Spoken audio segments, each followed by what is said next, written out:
Hey you guys, my name's Dawn. So it's June 28th, and whatever the most recent preliminary report came out, I don't know, it was a couple of days ago or last week, I don't know. I got things I do in my life, so I don't always pay attention to this stuff anymore, and I've kind of learned to not get excited about it. But there was one that came out, and I just decided to talk about that, put it in English terms, and then tell you all my story. Hang out.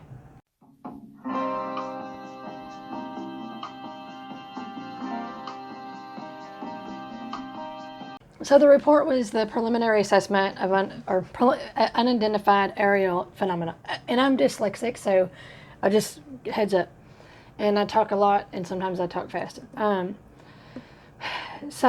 Which is it's like a cute name for people that continue to chalk everything up to weather balloons. But the Air Force program in 2020, in November, I think of 2020.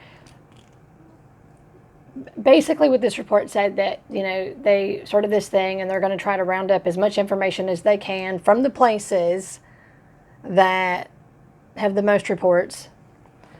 Let's see, the Unidentified Aerial Phenomena Task Force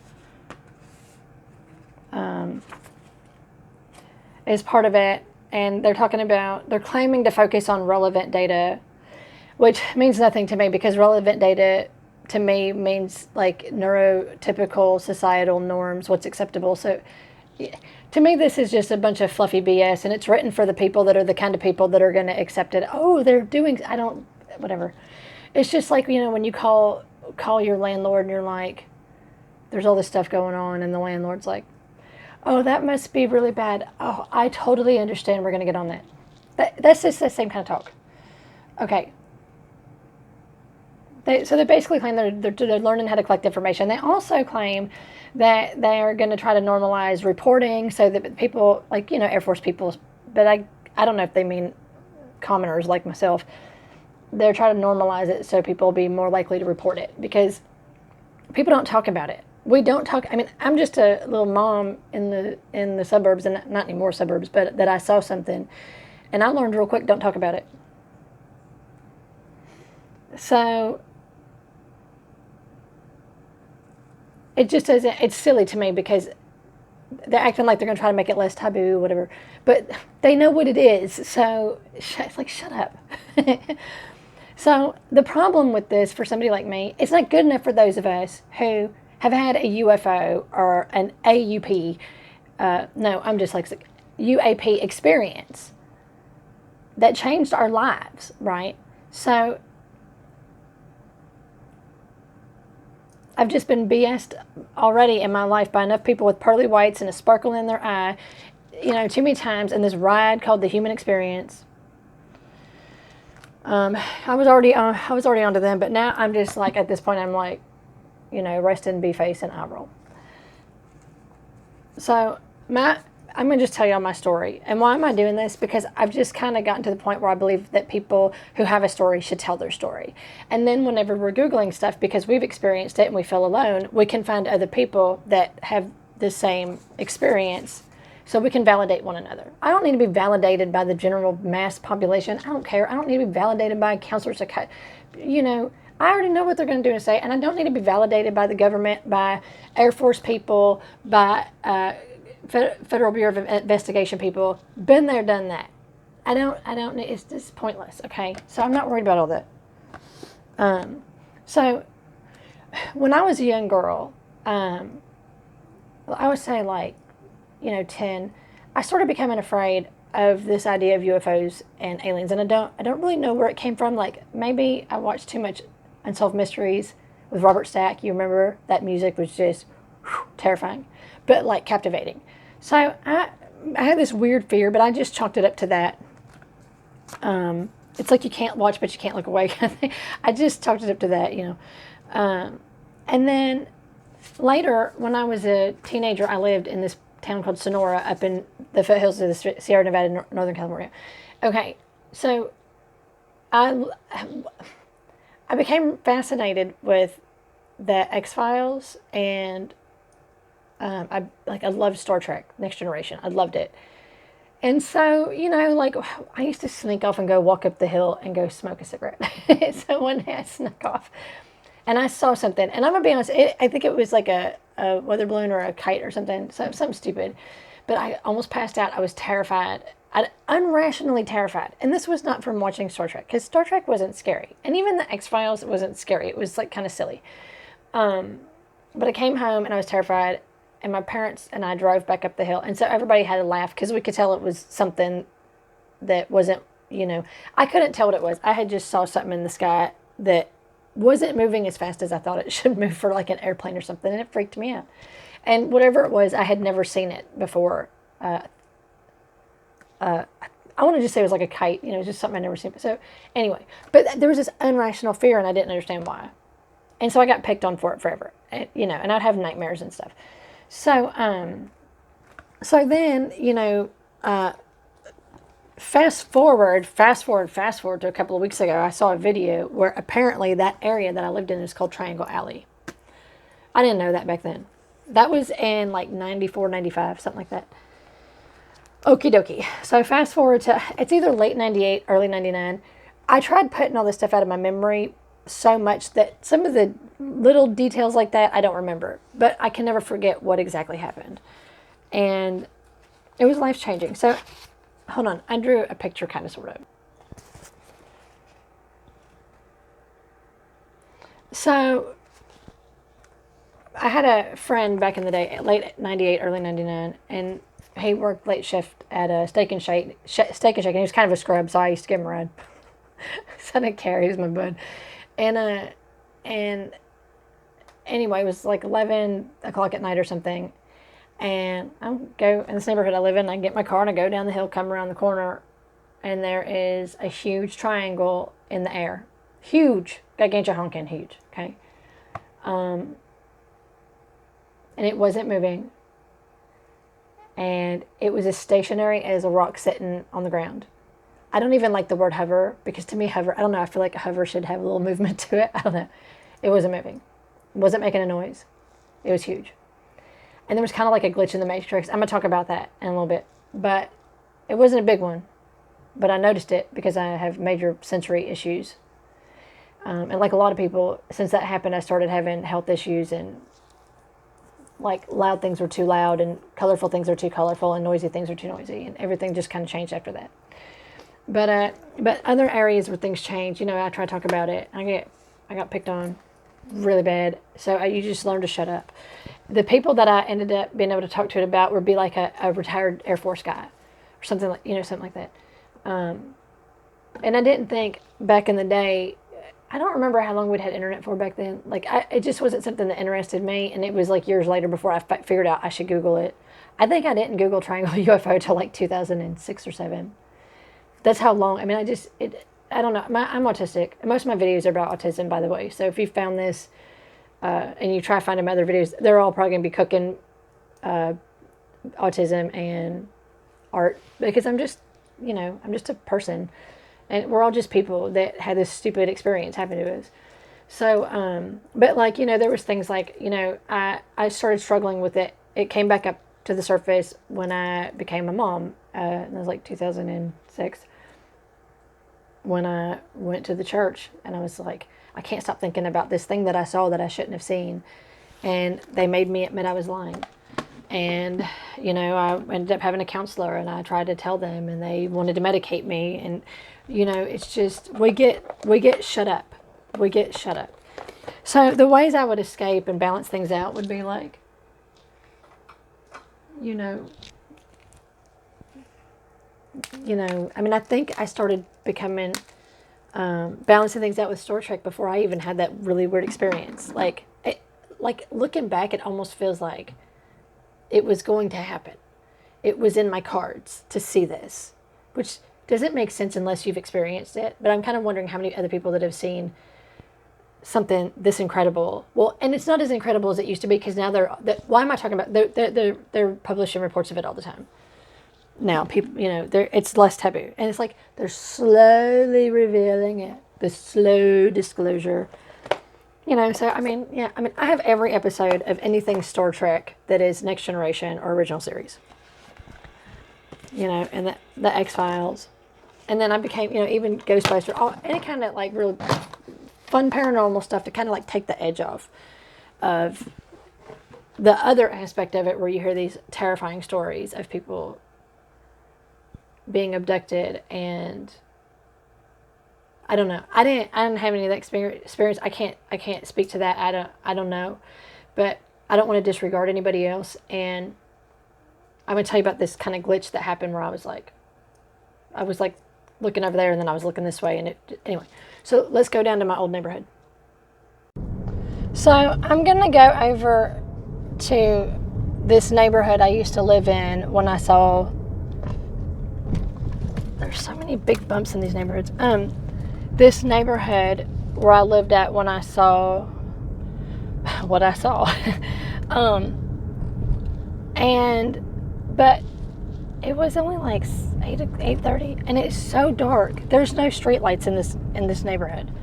So, I mean, literally, if I tried to record anything without like a big light or something that would just annoy the residents or like look weird.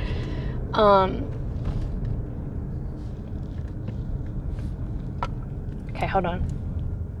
This is the house that I saw the UFO above, but I'm going to go around the circle and come back, and this man was just staring at me. Hold on.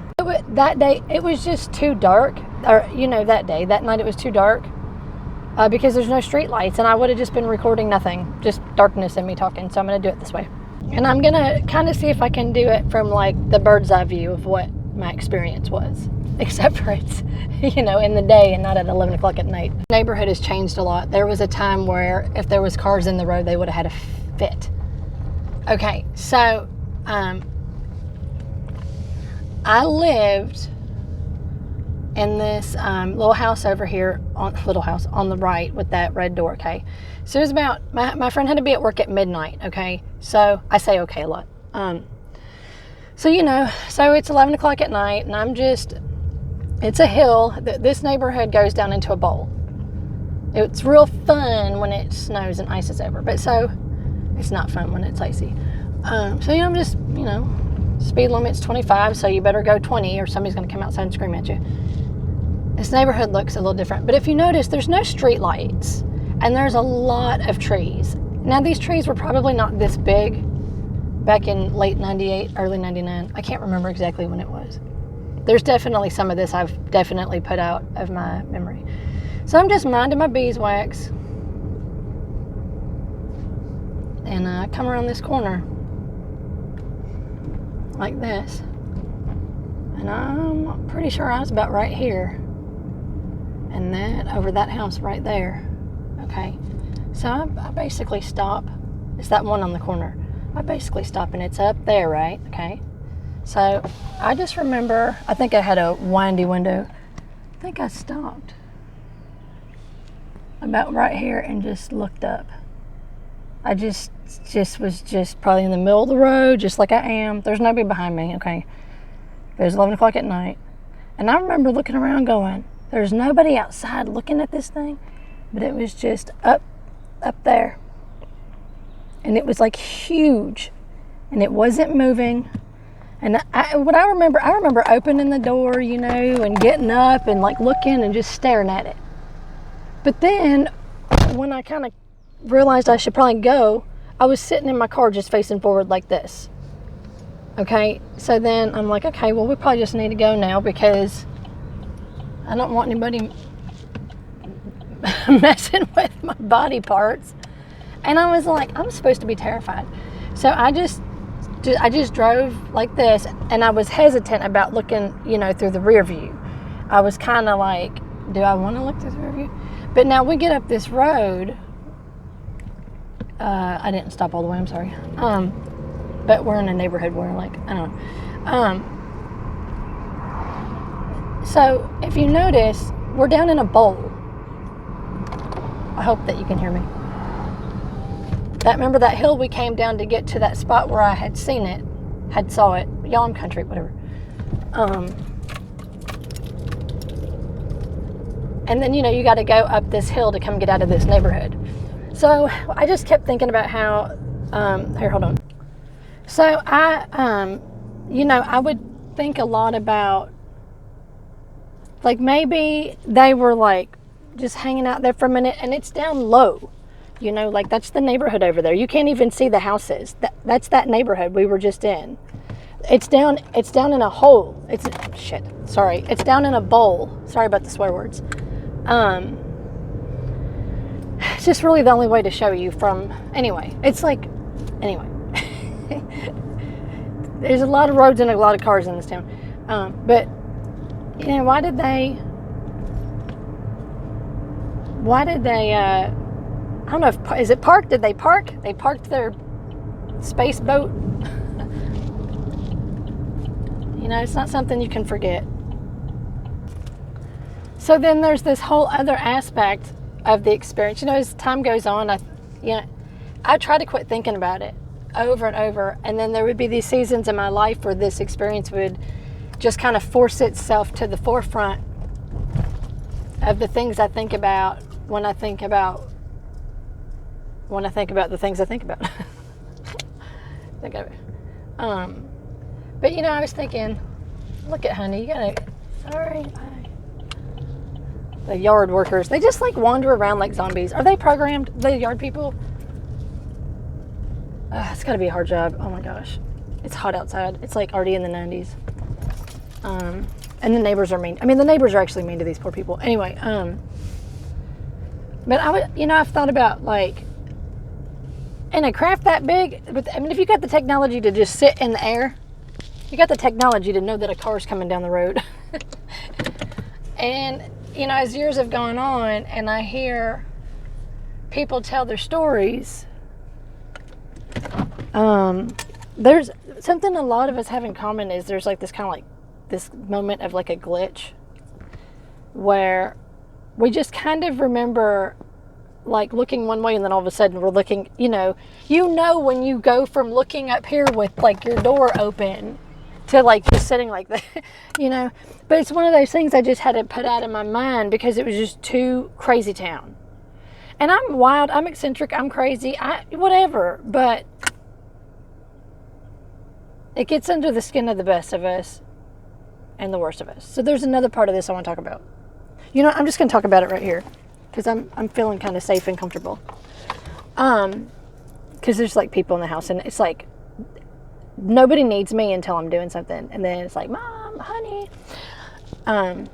So when I was younger, I was a bit of a rebel, and I used to like to hang out on the beach and stuff. And I hung out with like homeless people because I could get them to buy my beer and stuff when needless to say, some of the stuff that I was concerned about and worried about, like being afraid of,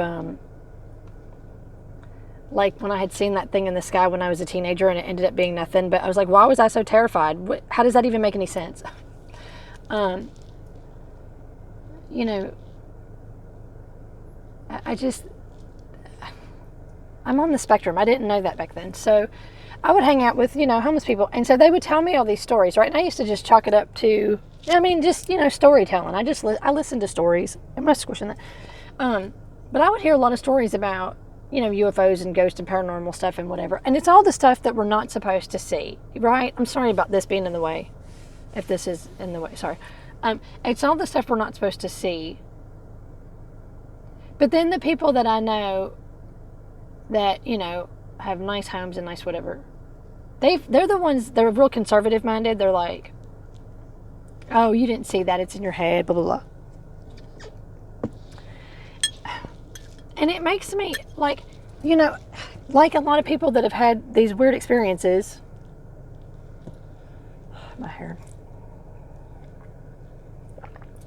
A lot of us don't fit into the social norms. I'm drinking my coffee out of a jar because it makes more sense for me than drinking out of a coffee. I don't know. Drinking out of a jar. I like it better. It's good enough for my peanut butter. It's good enough for my coffee. I don't know.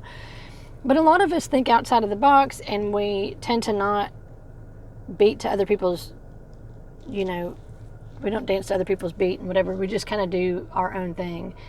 And there is this forced thing that people have to be what is acceptable in society. And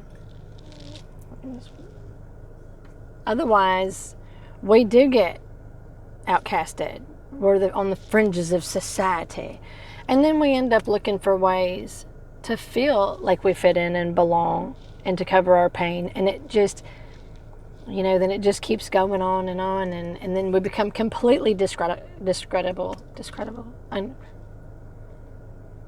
If you know the word I'm trying to come up with, put it in the comments. Give a like, give a dislike. I don't know. Believe me, don't believe me, but it's my story. But the effects of that incident, so what? I saw a big, huge football field-sized triangle in the sky. So some of the other stuff, too, was there was huge lights underneath it. There was I had that picture. Did I bring my book? No. There was huge lights underneath it, which just makes it more discrediting. Like, there was this huge UFO that nobody else saw. Everybody was sleeping. And it had these huge lights. Why would a UFO have lights? It's almost like, so I thought it was like they might have seen me coming down the road and they had the lights on so I would see them. Because there's other people that have seen them.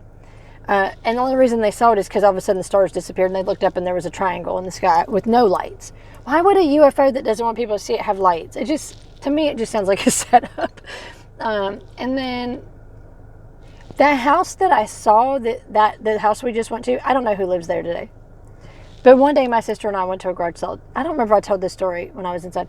We went to a garage sale at that house, and